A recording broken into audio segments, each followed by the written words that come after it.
ব্যারাকপুর এলেই আপনি দেখতে পাবেন যে এখানকার মানুষজনের মধ্যে না বিরিয়ানি ব্যাপারটা নিয়ে কোনো জেনারেশন গ্যাপ নেই, জাস্ট নেই।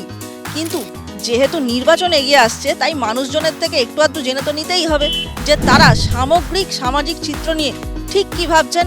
আর হ্যাঁ, অবশ্যই জানতে হবে যে জেনজি বলছে কি। पढ़ाई नहीं चलता है, भैयागिरी ज़्यादा चलता है। কলেজে যখন প্রথম পা দেওয়া হয় তখন থেকেই শুরু হয় কলেজের মধ্যে দাদাগিরি। কোনো কর্মসংস্থান নেই, ছেলেপেলে তো অর্ধেক বেকার হয়ে বসে রয়েছে।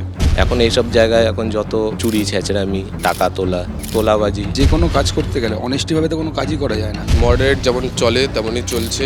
শান্তি শৃঙ্খলা নেই বললেই চলে। ব্যারাকপুরে আছে, কাজের সংস্থান আছে। আপনাকে কোনো নেতা ছত্রছায়া থাকতেই হবে, এছাড়া তো কোনো উপায় দেখছি না। কাজবাজ তো আমাদের পশ্চিমবঙ্গে খুব একটা নেই। যথেষ্ট এখানে কাজের ভালো সুবিধা আছে। ব্যারাকপুর এখন সব দিক দিয়েই পিছিয়ে রয়েছে। আমাদের ব্যারাকপুর আগের থেকে যথেষ্ট আপডেট হয়ে গেছে। কাজের সময় পাওয়া যায় না, বিধায়ককে পাওয়া যায় পিকনিক, সিনেমাই দেখেছি, আর কোথাও দেখিনি। হ্যাঁ, আমি জানি এখানে চাকরি পাবো, আমার কেরিয়ার সেট আশা করি হয়ে যাবে। এভাবেই আমরা ফিরে আসব অন্য কোনো বিধানসভা কেন্দ্রে, কথা বলবো জেনজিদের সঙ্গে। আপনারা দেখতে থাকুন জেনজি বলছে কি।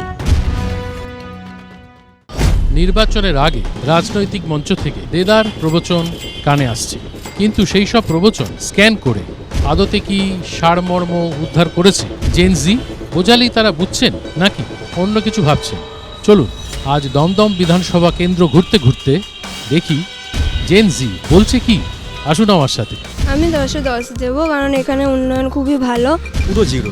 অবনতির দিক থেকে তো 10-এ 10 নিশ্চিত, 10-এ 100 দেওয়া যেতে পারে। আপাতত 10-এ 10ই দেবো। লেবারিটি বেশি আছে, সেভাবে ইনকাম নেই। বেকারত্ব বেড়ে চলেছে, তো বেড়েই চলেছে।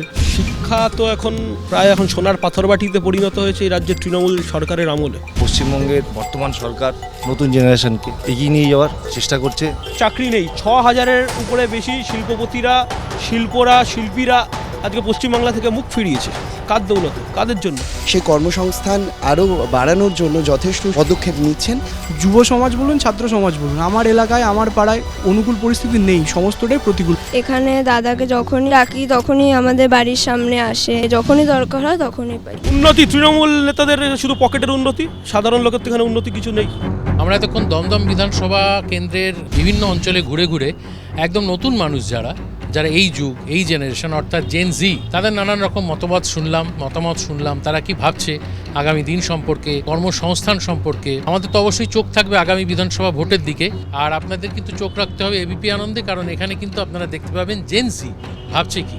আজকে খানিকটা বোঝা গেল জেনজি ভাবছে কি, কিন্তু আরও অনেক বিধানসভা কেন্দ্র ঘুরতে হবে এবং নতুন ভোটারদের, নতুন মানুষদের, আগামী প্রজন্মের মতবাদটা আমাদের জানতে হবে, তাদের ভাবনা চিন্তা সম্পর্কে ওয়াকিবহাল হতে হবে, কারণ জানতে হবে, বুঝতে হবে যে তারাই কিন্তু আমাদের ভবিষ্যৎ। তাহলে আপনাদের চোখ থাকুক এবিপি আনন্দে এবং দেখতে থাকুন জেনজি ভাবছে কি।